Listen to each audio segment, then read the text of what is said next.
असा सूचक इशारा उद्धव ठाकरेंनीही दिलाय। त्यामुळे या मोर्चाकडेही सर्वांचं लक्ष लागलंय।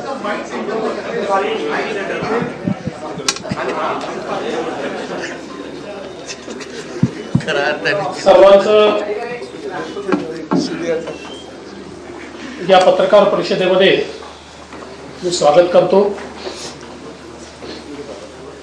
महाराष्ट्र विधानमंडळाचं पावसाळी अधिवेशन उद्यापासून सुरू होणार आहे। महायुती सरकारचं हे चौथं अधिवेशन आहे, विशेष अधिवेशन पकडून। सध्या राज्यभर सगळीकडे पाऊस पडतो आहे। बहुतांश ठिकाणी समाधानकारक पाऊस आहे, काही ठिकाणी अतिवृष्टी आहे, काही तालुक्यांमध्ये अजूनही थोडी पावसाची कमतरता आहे, पण बहुतांश ठिकाणी पाऊस चांगल्या प्रकारे पडलेला आहे। पेरण्या देखील अतिशय चांगल्या प्रमाणात होत आहेत आणि बियाणं खतं वगैरे उपलब्ध असावीत याकरता राज्याची यंत्रणा कामी लागलेली आहे। विशेषतः खतांच्या संदर्भात काही जिल्ह्यातनं तक्रारी आल्या, त्या तक्रारी ॲड्रेस करण्याचं काम देखील चाललेलं आहे। आजच्या या अधिवेशनाच्या पूर्वसंध्येला आम्ही विरोधी पक्षाला चहापानाकरता बोलवलं होतं, परंतु नेहमीच्याच पद्धतीनं विरोधी पक्षाने चहापानावर बहिष्कार टाकला आहे आणि हा बहिष्कार टाकत असताना त्यांनी एक भलं मोठं पत्र आम्हाला दिलेलं आहे। पत्र मोठं असलं तरी मजकूर मोठा नाही आहे। मागच्या पत्रातले जे मुद्दे आहेत तेच मोठा फॉन्ट त्या ठिकाणी टाकून त्यांनी दिलेले आहेत। एक दोन नवीन विषय फक्त त्याच्यामध्ये मांडलेले आहेत, पण मराठीचा विषय अत्यंत महत्त्वाचा असल्यामुळे मी त्यांच्या निदर्शनास आणून देतो की त्यांच्या पत्रामध्ये व्याकरणाच्या 24 चुका आहेत। पण काय हरकत नाही, बॉम्बे स्कॉटिश वगैरे मध्ये शिकल्यानंतर अशी परिस्थिती येते। आणि आज पत्रकार परिषदेला भास्कर जाधव काही दिसले नाहीत। मागच्या वेळी भास्करांची सही होती, आज ती सही पण पत्रावर दिसत नाही। तसं आजच्या सह्या बघितल्या तर 5-3-2 आहेत, म्हणजे उभाटाच्या 5 आहेत, अजून काँग्रेसच्या 3 आहेत आणि शरद पवार साहेबांच्या गटाच्या 2 सह्या आपल्याला पाहायला मिळत आहेत। आज वडेट्टीवार पत्रकार परिषदेत असं म्हणाले की आमच्या कामांना स्थगिती मिळाली। वडेट्टीवारांना अजूनही उद्धव ठाकरेच मुख्यमंत्री आहेत असं वाटत आहे, पण त्याहीपेक्षा आज जितेंद्र आव्हाडांनी बोफोर्सची आठवण काढली। म्हणजे बोफोर्सचा घोटाळा झाला होता हे जितेंद्र आव्हाडांना मान्य असल्यामुळे त्यांनी आज बोफोर्स सारखे घोटाळे चालले आहेत अशा प्रकारे घरचा आहेर हा त्या ठिकाणी दिलेला आहे। आणि मला असं वाटतं की खरं तर कोणतीही कल्पकता, कुठलेही नवीन विषय, कुठलीही लोकाभिमुखता या ठिकाणी आपल्याला पाहायला मिळाली नाही। खरं तर आज आपण सगळे लोक या ठिकाणी जो हिंदीचा विषय आहे की आमच्याकरता तो मराठीचा विषय आहे, कारण राज्यामध्ये आम्ही मराठी अनिवार्य केली आहे, हिंदी ऑप्शनल केली आहे। कुठलीही भारतीय भाषा शिकता येईल अशा प्रकारचा निर्णय आम्ही घेतलेला आहे, पण तरी देखील झोपलेल्याला उठवता येतं, झोपेचं सोंग घेतलेला उठवता येत नाही। आणि म्हणून याचा थोडासा प्रवास हा आपल्या सगळ्यांना समजला पाहिजे असं मला वाटतं। खरं म्हणजे राष्ट्रीय शैक्षणिक धोरण सर्वात आधी कर्नाटकने लागू केलं, मग मध्य प्रदेशने, मग तेलंगणाने आणि मग उत्तर प्रदेशने. 21 सप्टेंबर 2020 रोजी महाराष्ट्राचे तत्कालीन मुख्यमंत्री उद्धव ठाकरेजी यांनी हे शैक्षणिक धोरण कशा प्रकारे लागू करायचं याकरता एक तज्ञ समिती नियुक्त केली होती. 16 ऑक्टोबरला त्याचा GR 16 ऑक्टोबर 2020 रोजी उद्धवजींच्याच नेतृत्वाखाली हा GR निघाला आणि अतिशय नामवंत अशा प्रकारचे शास्त्रज्ञ अभ्यासक डॉक्टर रघुनाथ माशेलकर साहेबांच्या अध्यक्षतेखाली 18 लोकांची कमिटी तयार करण्यात आली. या 18 लोकांमध्ये कोण कोण होते? डॉक्टर सुखदेव थोरात, मुंबई विद्यापीठाचे कुलगुरू डॉक्टर सुहास पेडणेकर, SNDT महिला विद्यापीठाच्या कुलगुरू प्राध्यापक शशिकला वंजारी, डॉक्टर बाबासाहेब आंबेडकर मराठवाडा विद्यापीठाचे कुलगुरू डॉक्टर प्रमोद येवले, माजी कुलगुरू मुंबई विद्यापीठ डॉक्टर राजन वेळुकर, नागपूर विद्यापीठ माजी कुलगुरू डॉक्टर विलास सपकाळ, ICTचे माजी कुलगुरू प्राध्यापक GD जाधव, DY पाटील विद्यापीठाचे कुलपती डॉक्टर विजय पाटील, आंतरराष्ट्रीय सल्लागार नितीन पुजार, तंत्र शिक्षण संचालक डॉक्टर अभय वाघ आणि हैदराबाद सिंध नॅशनल कॉलेजिएट विद्यापीठ मुंबईचे कुलाधिकारी निरंजन हिरानंदानी, शासकीय अभियांत्रिकी महाविद्यालय पुणेचे संचालक भारत मराठवाडा वाणिज्य विद्यालय पुणेचे प्राचार्य देविदास गोल्हर, मुंबई विद्यापीठाचे सिनेट सदस्य मिलिंद साटम, पार्ले टिळक व्यवस्थापन महाविद्यालयाचे शिक्षण तज्ञ डॉक्टर अजित जोशी, शिक्षा विद्या प्रबोधिनी हा महत्वाचा आहे, शिक्षा विद्या प्रबोधिनीचे संस्थापक विश्वस्त विजय कदम जे शिवसेनेचे उपनेते आहेत आणि शिवसेनेचे म्हणजे उबाटा सेनेचे, आमच्या शिवसेनेचे नाही, आणि उच्च शिक्षण संचालक डॉक्टर धनराज माने, अशा 18 लोकांची कमिटी ही या ठिकाणी तयार झाली. आता हे सगळेच मराठी लोक आहेत, नामवंत लोक आहेत, शिक्षण क्षेत्र समजणारे लोक आहेत. अशा लोकांची एक अतिशय चांगली समिती उद्धवजींनी तयार केली. 14 सप्टेंबर 2021 ला या समितीने उद्धव ठाकरे साहेबांना 101 पानाचा अहवाल सादर केला. त्याचं जे DGIPRचं ट्विट आहे तेही माझ्याकडे आहे, हे आपण सगळे बघू शकता. तो अहवाल स्वीकारताना उद्धवजी दिसतायत, बरेच लोक दिसतायत, माननीय संपादकही उपस्थित होते पण ते फोटो दिसत नाही, आणि हा ट्विट त्या ठिकाणी करण्यात आलेला आहे. हे त्या संदर्भात त्यांचं वाक्य की याची लगेच आम्ही अंमलबजावणी करणार वगैरे ते सगळं हे प्रेसमध्ये त्यावेळी आलेलं आहे. आणि मग आपण जर बघितलं तर 15 सप्टेंबर 2021 च्या या बातम्या वगैरे आहेत, मी आता त्याच्यामध्ये जात नाही. आता या अहवालात काय म्हटलेलं आहे, या सर्व तज्ञांनी काय म्हटलेलं आहे, तर या अहवालाच्या 8व्या प्रकरणामध्ये भाषेचा विषय आलेला आहे, पृष्ठ क्रमांक 56. आता पृष्ठ क्रमांक 56 वर अहवालामध्ये जो काही या ठिकाणी शिफारस त्यांनी केलेली आहे त्याच्याकरता एक उपगट तयार करण्यात आला होता, आणि त्या उपगटामध्ये कोण होते? भाषेच्या उपगटामध्ये डॉक्टर सुखदेव थोरात, नागनाथ कोतापल्ले, अजून काही सदस्य होते, पण यात भाषेच्या या उपगटामध्ये महत्वाचे सदस्य होते विजय कदम, उबाठाचे उपनेते विजय कदम हे या उपगटाचे नेते होते किंवा यातले प्रमुख होते. आणि यांनी काय शिफारस केली आहे, तर यांनी शिफारस अशी केलेली आहे की मुद्दा क्रमांक 8.1 इंग्रजी आणि हिंदी भाषा ही दुसरी भाषा म्हणून पहिल्या वर्गापासून लागू करण्यात यावी.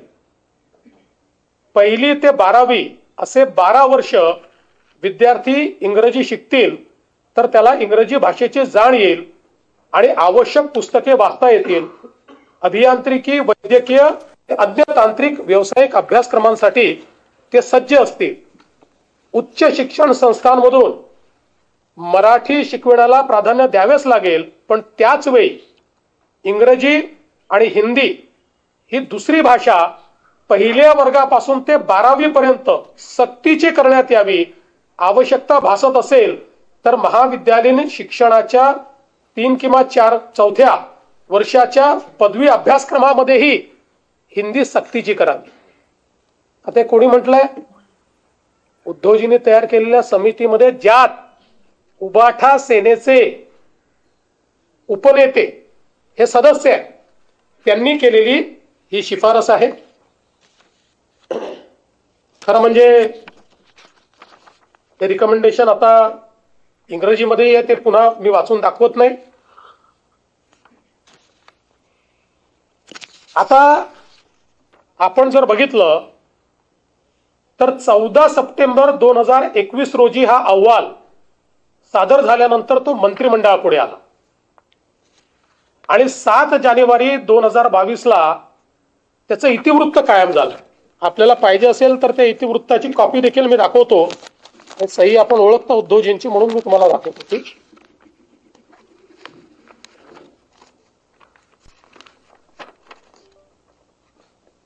या ठिकाणी उद्धवजींची सही आहे.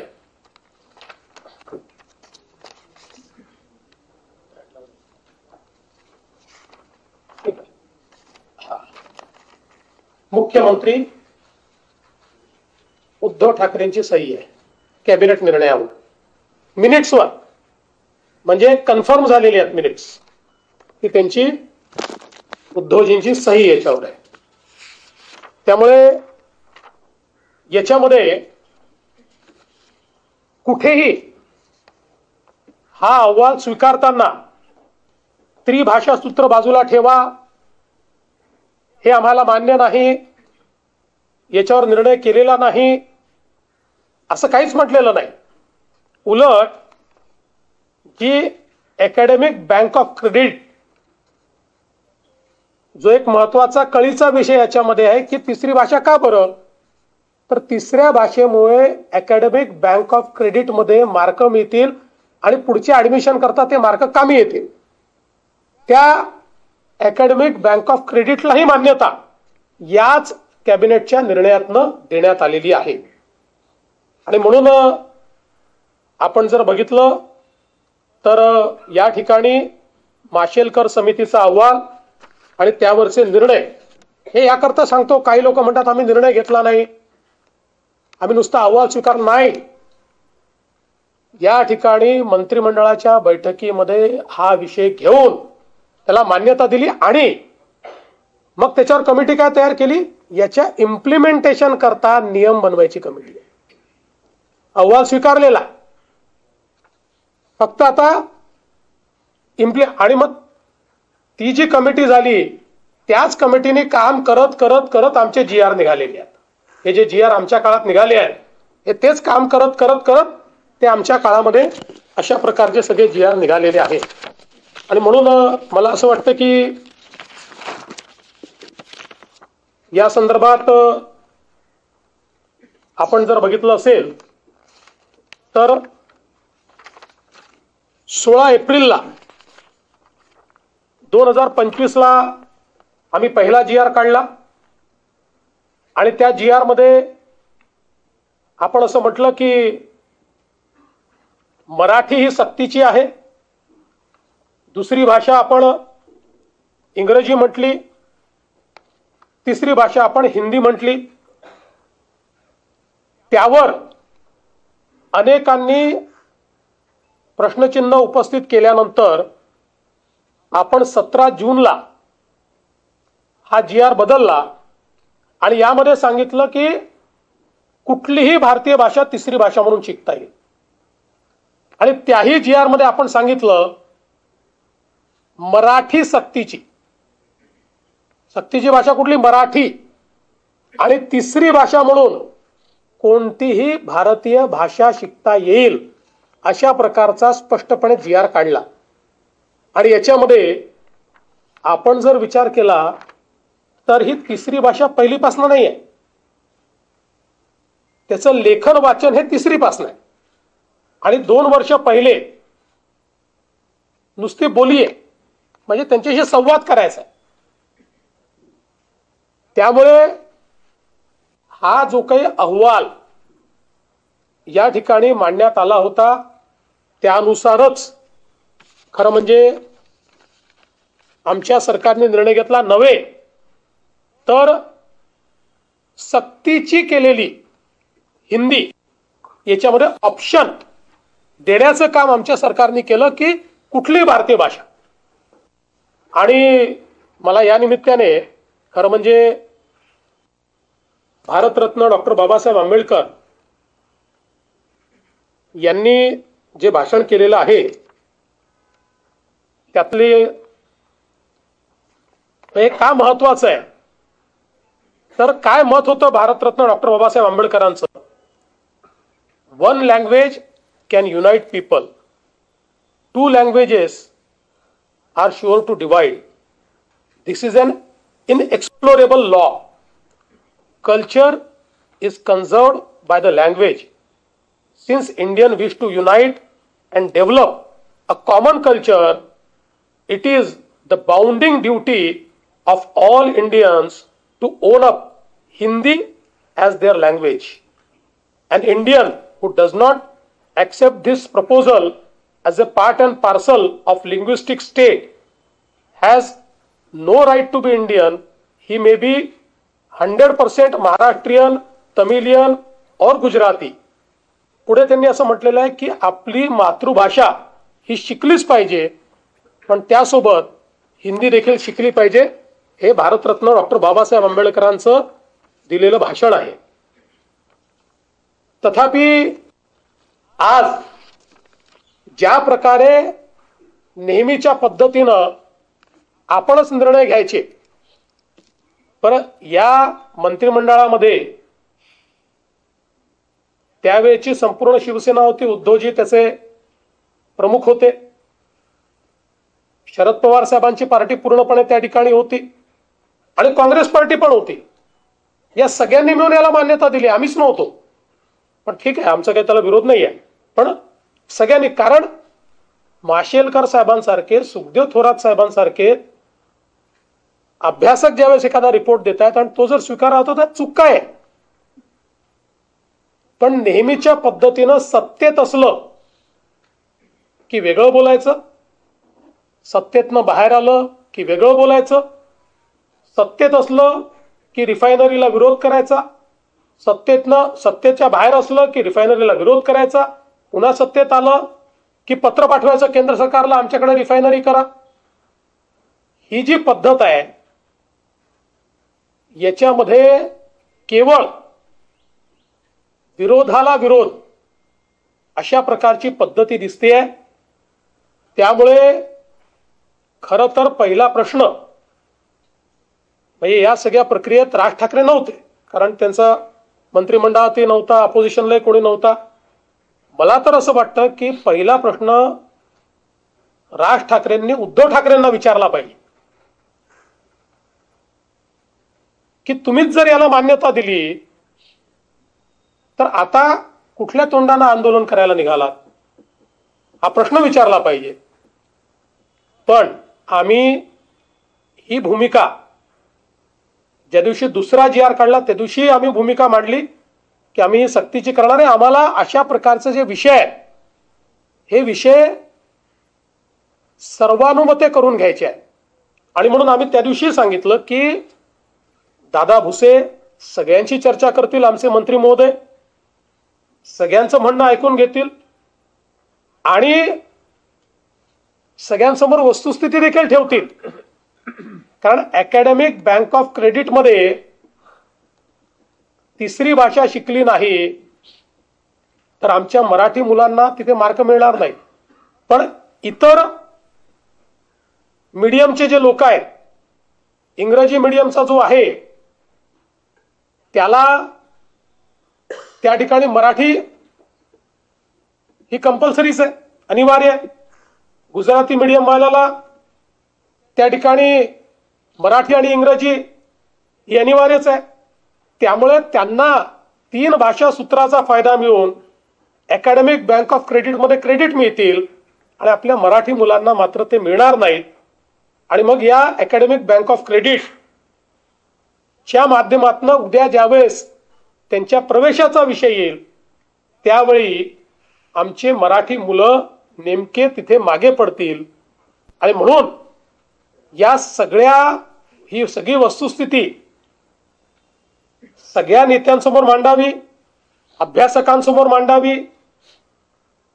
काही नवीन नेते देखील तयार झालेले आहेत, त्यांच्या समोर ती मांडावी आणि त्यानंतर एक सांगोपांग अशा प्रकारचा निर्णय घ्यावा.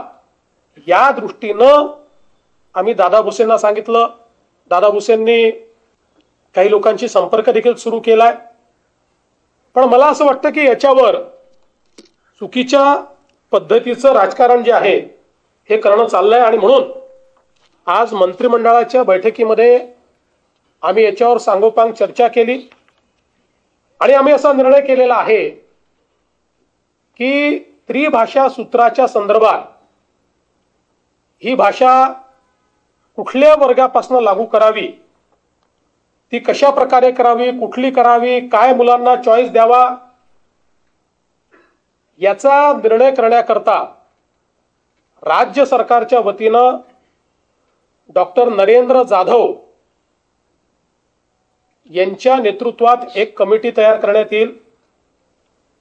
आपण सगळे जाणता डॉक्टर नरेंद्र जाधव साहेब प्लॅनिंग कमिशनचे मेंबर होते, कुलगुरू होते, शिक्षण तज्ञ म्हणून त्यांना आपण ओळखतो.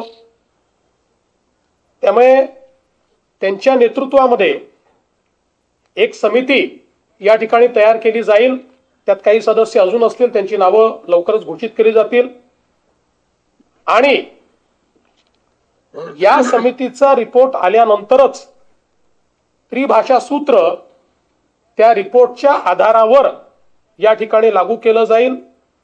आणि म्हणून 16 एप्रिल 2025 आणि 17 जून 2025 हे दोन्ही शासन निर्णय आम्ही रद्द करण्याचा निर्णय घेतलेला आहे. हे दोन्ही शासन निर्णय या ठिकाणी रद्द आम्ही करतो आणि ही नव्याने समिती तयार करतो. ही समिती त्रिभाषा सूत्राच्या संदर्भातलं सगळं सूत्र माशेलकर कमिटीच्या अहवालाचा अभ्यास करेल.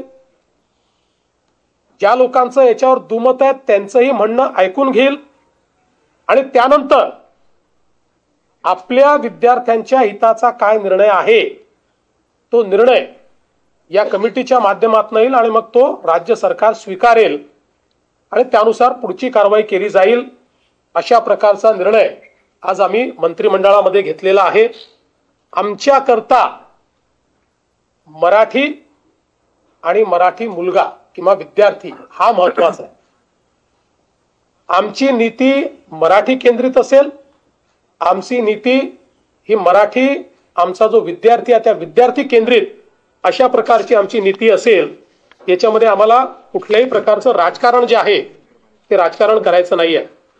खरं म्हणजे उद्यापासून जे काही अधिवेशन सुरू होणार आहे या अधिवेशनामध्ये एकूण 12 विधेयके आम्ही प्रस्तावित केलेली आहेत आणि संयुक्त समितीकडे पाठवलेलं एक जे जनसुरक्षेचं विधेयक आहे ते आता कमिटीने त्याचा रिपोर्ट दिलेला आहे आणि अतिशय सांगोपांग चर्चा करून एकमताने तो रिपोर्ट आलेला आहे. त्याच्यामुळे त्या रिपोर्टवर आता आधारित चर्चा होऊन हे विधेयक देखील या अधिवेशनासमोर असेल. त्यामुळे एकूण जुनं एक प्रलंबित विधेयक, एक संयुक्त समितीचं विधेयक आणि 12 प्रस्तावित विधेयके या सभागृहापुढे येतील. 6 अध्यादेश हे सभागृहाच्या पटलावर ठेवले जातील आणि एकूणच हे जे अधिवेशन आहे आमच्याकडे प्रचंड बहुमत असताना देखील आम्ही अधिवेशनातनं पळ काढणारे नाही. पूर्ण 3 आठवड्याचं अधिवेशन आम्ही घेतलेलं आहे. आमची अपेक्षा आहे की विरोधी पक्षाने या अधिवेशनामध्ये चर्चा करावी आणि त्यांच्या प्रत्येक प्रश्नाला उत्तर द्यायला आम्ही तयार आहोत. राज्याला विकासाकडे नेण्याकरता आमची महायुती उत्तम काम करते आहे आणि त्या दृष्टीनं या अधिवेशनात आमची पुढची ध्येय धोरणं देखील आम्ही त्या ठिकाणी आपल्यापर्यंत आपल्या मार्फत जनतेपर्यंत पोहोचवू. धन्यवाद. शिंदे.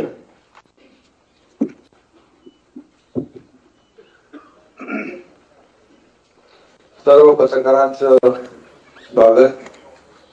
उद्यापासून पावसाळी अधिवेशन सुरू होत आहे आणि नेहमीप्रमाणे विरोधी पक्षाने चहापानावर बहिष्कार घातलेला आहे. जनतेच्या प्रश्नावर त्यांना सभागृहामध्ये काय बोलायचंच नसतं, पायऱ्यांवरच बोलायचं असतं आणि त्यामुळे निवडणुकीत झालेल्या विधानसभेच्या जनतेने त्यांच्यावर बहिष्कार टाकला आणि महायुतीला लँडस्लाइड मॅन्डेट दिलं. मला वाटतं झालेल्या पराभवातून अद्याप ते सावरलेले नाही आणि त्यामुळे त्यांनी मगाशी मुख्यमंत्री महोदयांनी सांगितलं ते पत्र त्याचं साईज वाढलेली आहे, कारण त्यांच्या विरोधी पक्षाच्या आमदारांची संख्या कमी झाल्यामुळे पत्राची साईज वाढवलेली दिसते, फॉन्ट मोठा केला.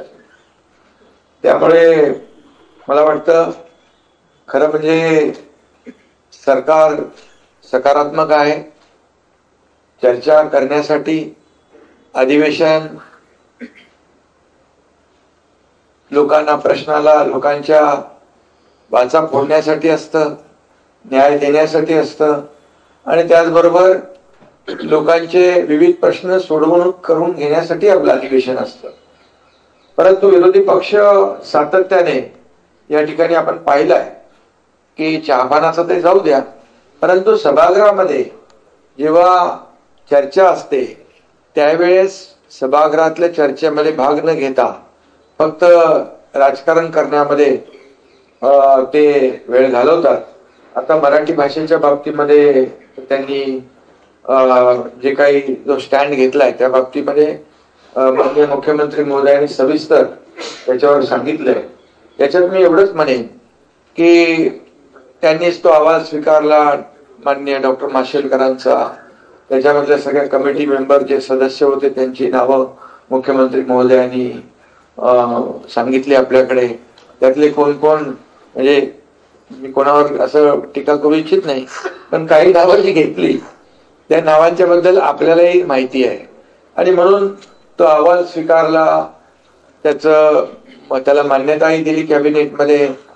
आणि म्हणजे एक प्रकारे जेव्हा सत्तेमध्ये आपण असतो तेव्हा एक विचार असतो, सत्तेच्या बाहेर असतो तेव्हा दुसरी भूमिका असते. दुटप्पी भूमिका घेण्याचं काम म्हणजे एक प्रकारे चोराच्या उलट्या बोंबा कशा असतात हे या माध्यमातून या ठिकाणी त्यांच्या कृतीतून या ठिकाणी दिसून आलेलं आहे आणि मी त्याच्यात डिटेलमध्ये आता तरी जात नाही. परंतु मी एवढंच सांगू इच्छितो, मुख्यमंत्री महोदयांनी तर ते सगळं अत्यंत त्याचे वस्तुनिष्ठ अहवाल तुमच्या समोर मांडलेला आहे. त्यामुळे पत्रकारांना देखील आमची विनंती अशी आहे की फक्त तुम्ही जी वस्तुस्थिती आणि वस्तुनिष्ठ अहवाल किंबहुना जे अगोदरच्या मुख्यमंत्र्यांनी घेतलेला निर्णय तो काय होता याला देखील जेव्हा आम्ही सांगतो तेव्हा त्यालाही तुम्ही प्राधान्य दिलं पाहिजे, कारण त्यावेळेस या तिन्ही भाषा अनिवार्य होत्या आणि त्यावेळेस या मुलांवर कुठलाही ताण पडणार नव्हता असं त्यांचं मत होतं. परंतु आता आम्ही तर मराठी सक्तीची केली आहे, मराठी आणि हिंदी सक्तीची नाही ही भूमिका आमची स्पष्टपणे मांडलेली आहे. आणि जेव्हा अनिवार्य शब्द होता तो पण आपण अनिवार्य शब्द काढून टाकला आणि म्हणून महाराष्ट्रामध्ये जे काही ते म्हणतात की मराठीची गळचेपी कधीच होणार नाही. मराठी ही आपली मातृभाषा आहे आणि महाराष्ट्रामध्ये मायबोली मराठी आणि मराठी भाषा हे तर आपण सगळ्या शाळांमध्ये सगळ्या माध्यमांमध्ये मराठी भाषा ही अनिवार्य केली. हे आपल्या सरकारचं काम आहे. मराठी भाषेला अभिजात भाषेचा दर्जा देण्याचं काम आपण केलं. अनेक आता ते मी बाकी याच्यामध्ये जात नाही. आपण मराठी भाषेसाठी अखिल भारतीय तर मराठी साहित्य संमेलन असतं, पण विश्वातल्या मराठी लोकांना देखील आपल्या राज्यामध्ये आणून अखिल विश्व मराठी साहित्य संमेलन देखील घेतलं. त्यामुळे मराठी बाबतीमध्ये आता जे कुठल्या कुठल्या शाळेत शिकतात त्यांनी आता मुख्यमंत्री महोदय बोलले, त्यामुळे मी त्याच्यावर बोलत नाही. फक्त एवढंच आहे की तेव्हा ताण नव्हता, आता अंमलबजावणी करताना कुठला ताण त्यांच्यावर आला याचं देखील विश्लेषण होईलच. परंतु आमची भूमिका स्पष्ट आहे, मराठीला प्राधान्य, मराठी सक्तीची, हिंदी सक्तीची नाही. आणि हे आता जे मुख्यमंत्री महोदयांनी सांगितले, दोन्ही जिहाद जे रद्द आम्ही केले, आता जो काही निर्णय आहे तो स्थगित केलाय. आणि हे जे आता आपले जाधव डॉक्टर नरेंद्र जाधव यांची समिती जी आहे त्याच्यात आणखी आता अगोदरच्या समितीमध्ये काही नावं आहेत ती तुम्ही त्याच्यावर मी बोलू इच्छित नाही, परंतु मुलांच्या हिताचा निर्णय, विद्यार्थ्यांच्या हिताचा निर्णय या ठिकाणी घेण्यात यावा अशा आपली सरकारची भूमिका आहे. आणि आपला विद्यार्थी कुठेही मागे पडू नये हीच भूमिका प्रामाणिकपणे, आणि त्यामुळे आम्ही कुठला इगो ठेवलेला नाही. ते जेव्हा सुरुवातीला अनिवार्य होतं तेव्हा चर्चा झाली, अनिवार्य शब्द ताबडतोब आपण टाकला. आणि त्यामुळे कुठल्याही या शैक्षणिक क्षेत्रामध्ये सरकारला कुठलीही आडमुठेपणाची भूमिका सरकार घेणार नाही, घेतली नाही.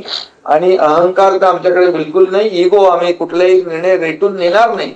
आता त्या अहंकाराच्या भाषेमध्ये मी काही जात नाही, ते तुम्हाला माहित आहे.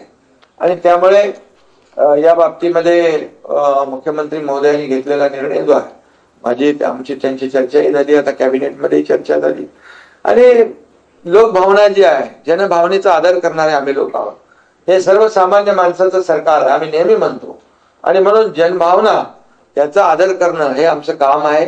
पूर्वी आमचं महायुतीचं सरकार यायच्या पूर्वी काय काय जनभावना, काय काय आदर केले, सन्मान केले, आणि काय काय भूमिका स्वतःच्या पुढे रेटण्याचं काम केलं, त्यामुळे राज्याला किती मागे नेण्याचं काम केलं हे तुम्ही सगळ्यांनी पाहिलेलं आहे, त्यामध्ये मी जात नाही.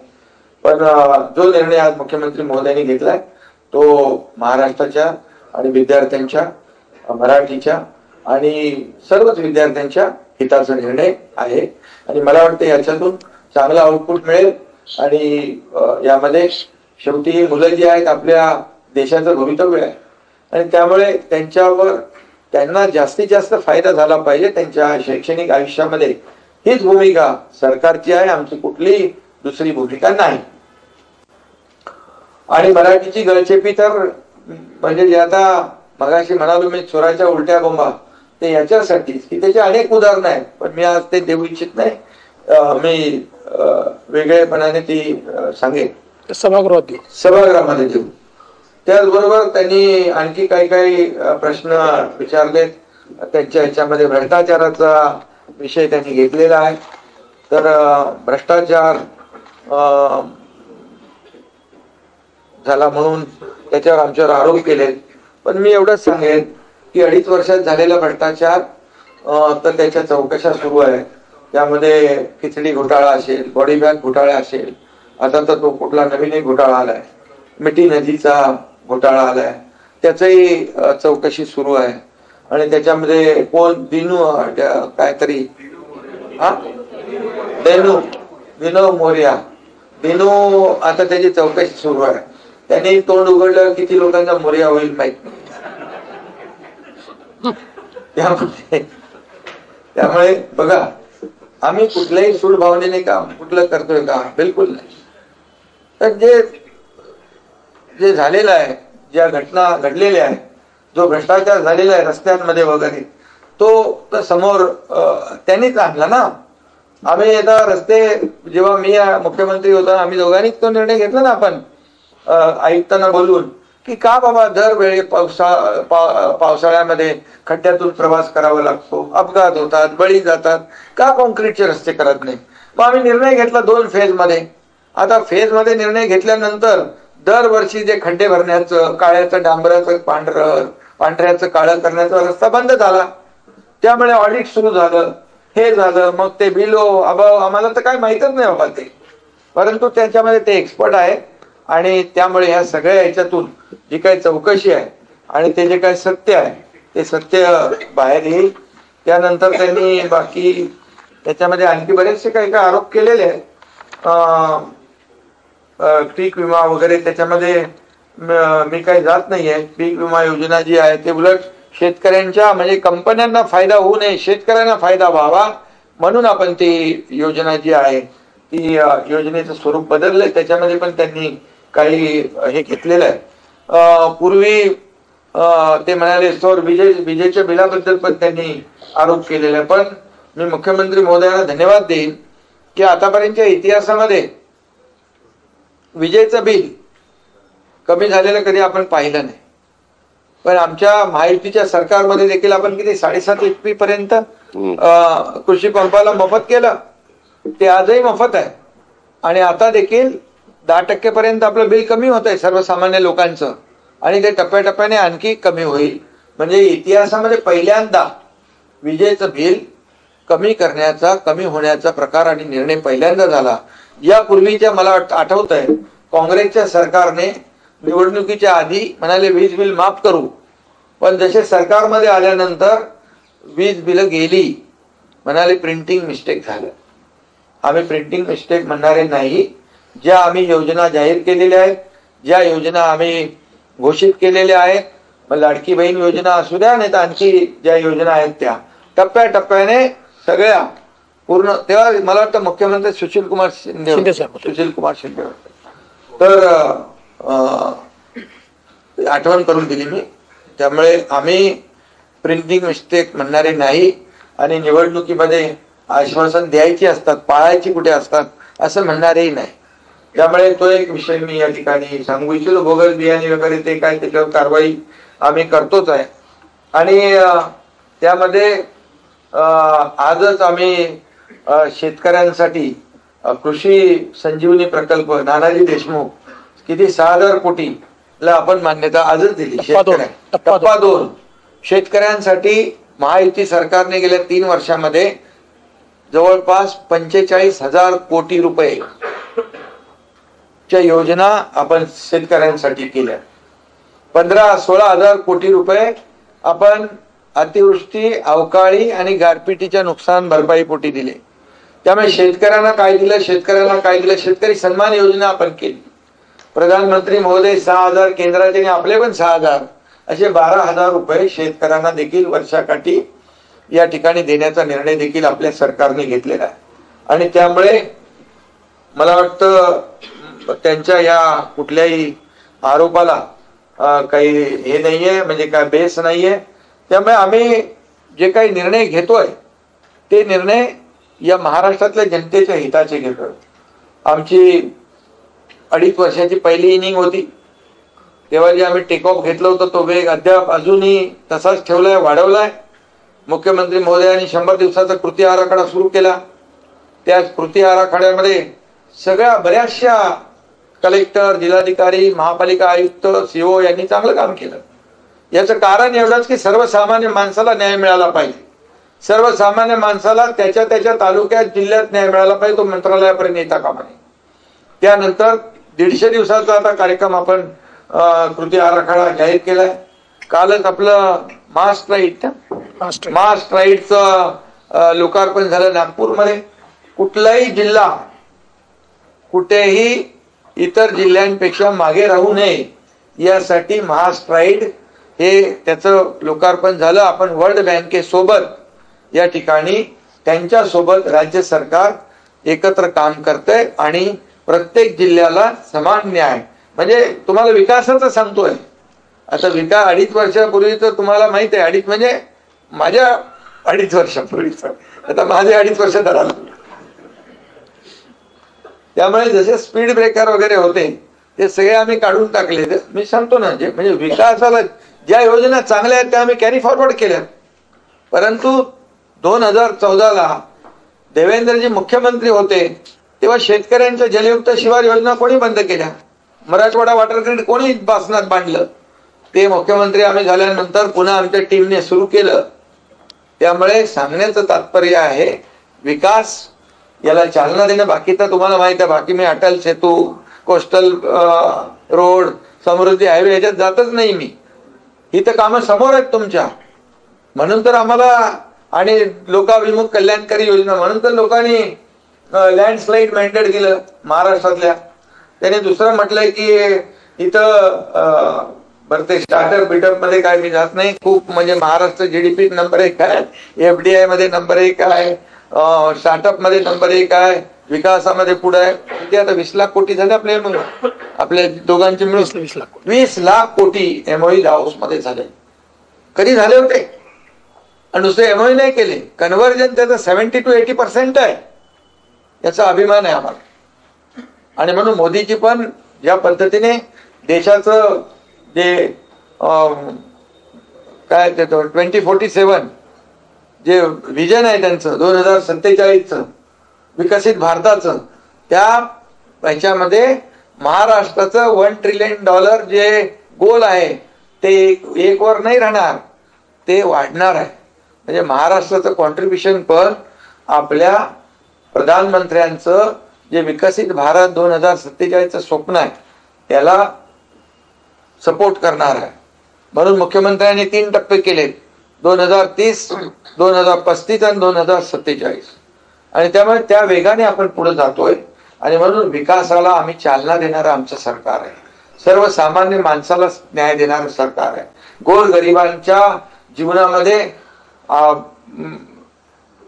बदल घडवणारं सरकार आहे. आणि त्यामुळे ते म्हणाले की विरोधी पक्ष नेता तुम्ही दिलं नाही, की आमचा गळा घोटला लोकशाहीमध्ये गळा घोटला. अरे पण विरोधी पक्ष नेता बनायला ते विरोधी पक्ष कुठे आहे? तो विरोधी गट आहे, ते तुकडे तुकडे गँग आहे. ते कसं काय त्याला विरोधी पक्ष देणार आम्ही? आणि यामध्ये लोकांनीच त्यांना तेवढं संख्याबळ दिलं नाही. त्यामुळे त्याच्यामध्ये आमची चूक नाहीये. महाराष्ट्रातल्या जनतेने त्यांना तेवढ्या संख्याबळावर ठेवलेलं आहे. आणि त्यामुळे नक्कीच त्यांचं जी लोकशाहीचा गळा घोटण्याचं जे काही त्यांचं म्हणणं आहे त्याच्यामध्ये काही तथ्य नाही. फक्त मी एवढंच सांगतो की विरोधी पक्षाचं काम आम्ही मानतो. सत्ताधारी आणि विरोधी पक्ष ही रथाची 2 चाकं आहेत, पण ते कधी आमच्या चांगल्या कामाला चांगलं म्हणतच नाही.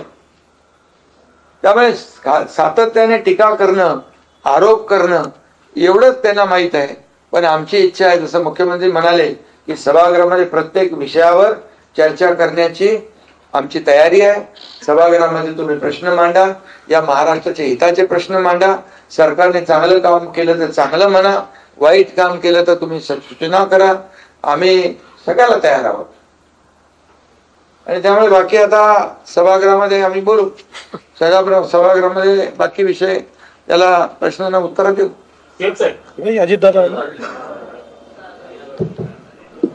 एवढ्या मोठ्या संख्येने पत्रकार परिषदेला उपस्थित असणाऱ्या सर्व पत्रकार बंधू भगिनींचं मी मनापासून स्वागत करतो.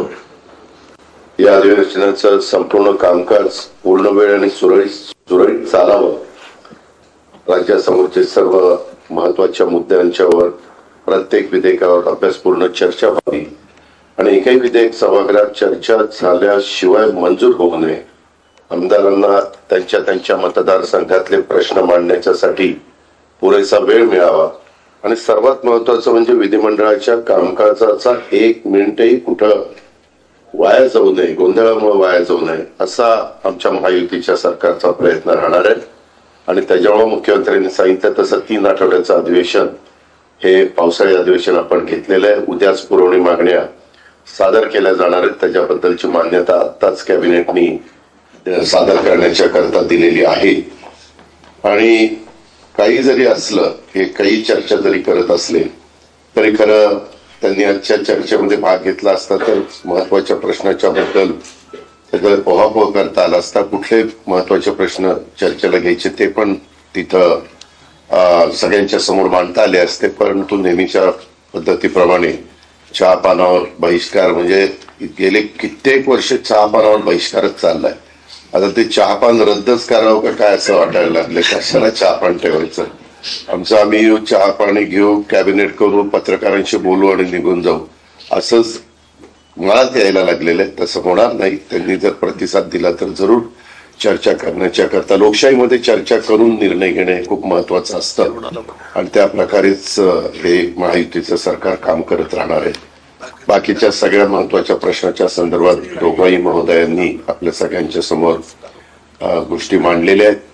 एकंदरीतच आता रद्दच निर्णय तो GR करण्यात आलेला असल्यामुळं कारण नसताना आता मुंबईतल्या मराठी माणसाला वेठीस धरून मोर्चा काढायचं काही कारण नाही. आता तो मोर्चा रद्द करण्यात यावा असं आव्हान मी त्यांना हो ना ज्या कारणाकरता मोर्चा होता ते रद्दच झाले ना बाबा.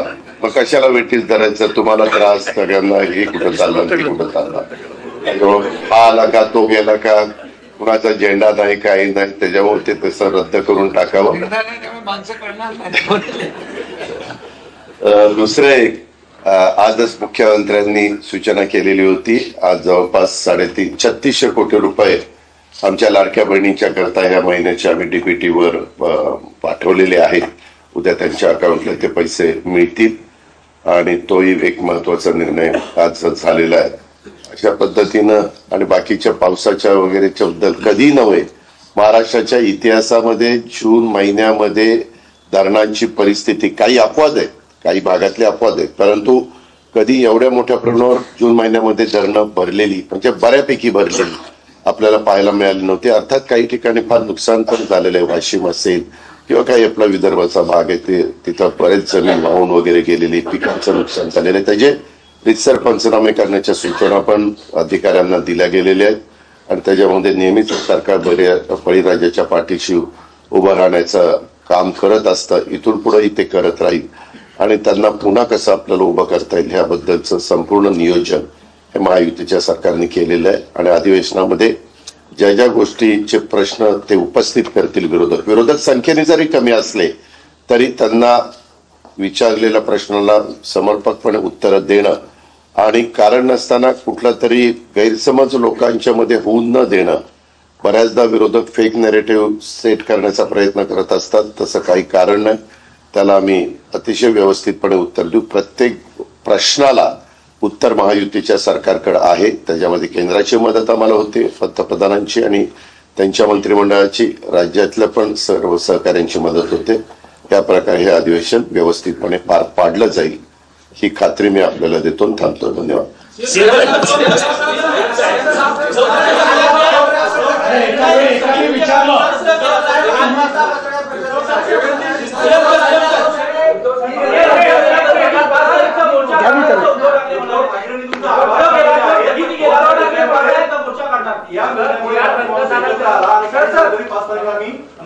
काढावा त्यांनी म्हणजे फक्त राजकारणच आहे झालं. याच्यातनं स्पष्टच झालं ना की फक्त राजकारणाकरताच त्यांनी हा निर्णय केला होता. विद्यार्थ्यांची आता तर ते एक्सपोज झाले आहे पूर्णपणे. त्यांनीच घेतलेला निर्णय. मला त्या निमित्तानं मराठी माणसांना सांगायचंय महाराष्ट्रातल्या जनतेला सांगायचंय हा निर्णय रद्द झालेला आहे. कुणी मोर्चाला प्रतिसाद देऊ नये. धन्यवाद.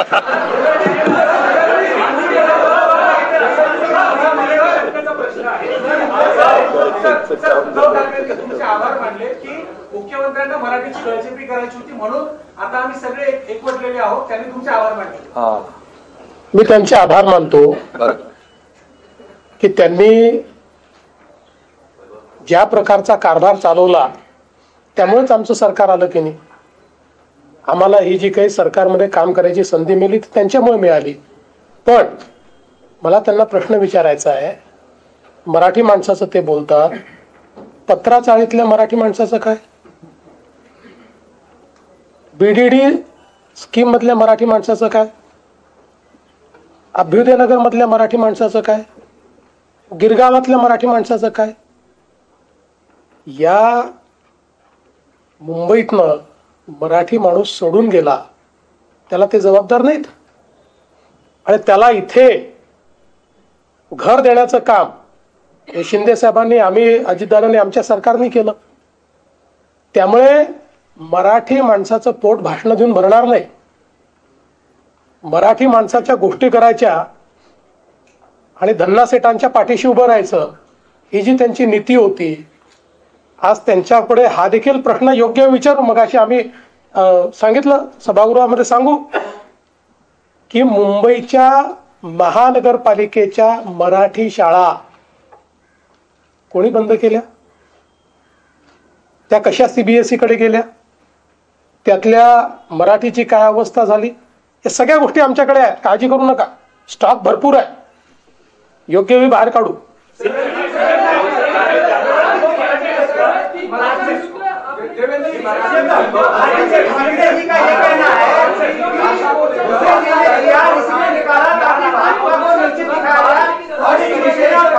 देखिए, ये जो 3 भाषा का सूत्र है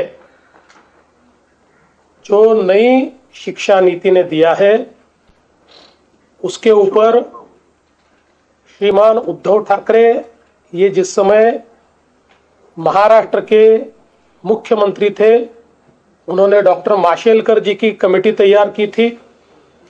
उस कमेटी ने रिपोर्ट देकर पहले क्लास से मराठी के साथ साथ हिंदी और अंग्रेजी अनिवार्य की जाए, कंपलसरी की जाए, इस प्रकार का रिपोर्ट दिया. उस रिपोर्ट को उद्धव जी की कैबिनेट ने स्वीकारा.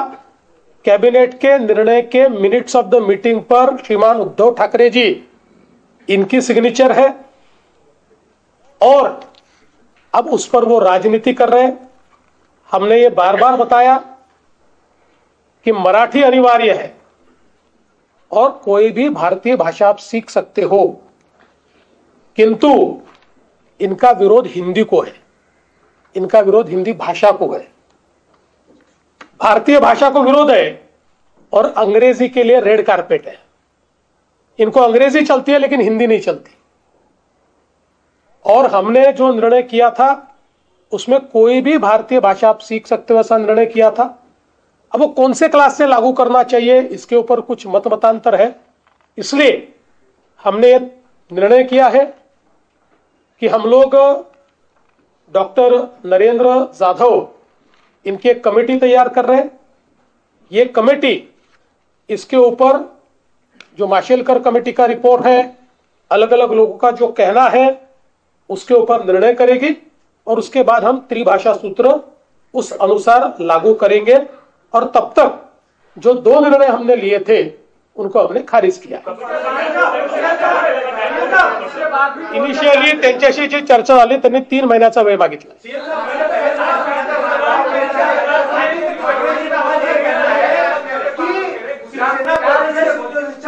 उन्होंने जीआर इसलिए निकाला ताकि भाजपा को नीचा दिखाया जाए और ये शिवसेना और भाजपा के अंतरकलह की वजह से हुआ है.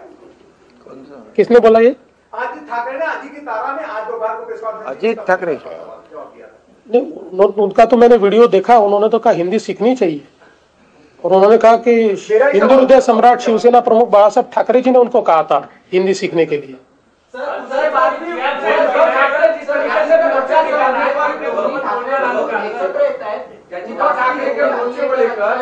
माझ्या शुभेच्छा आहेत, त्यांनी एकत्र राहावं.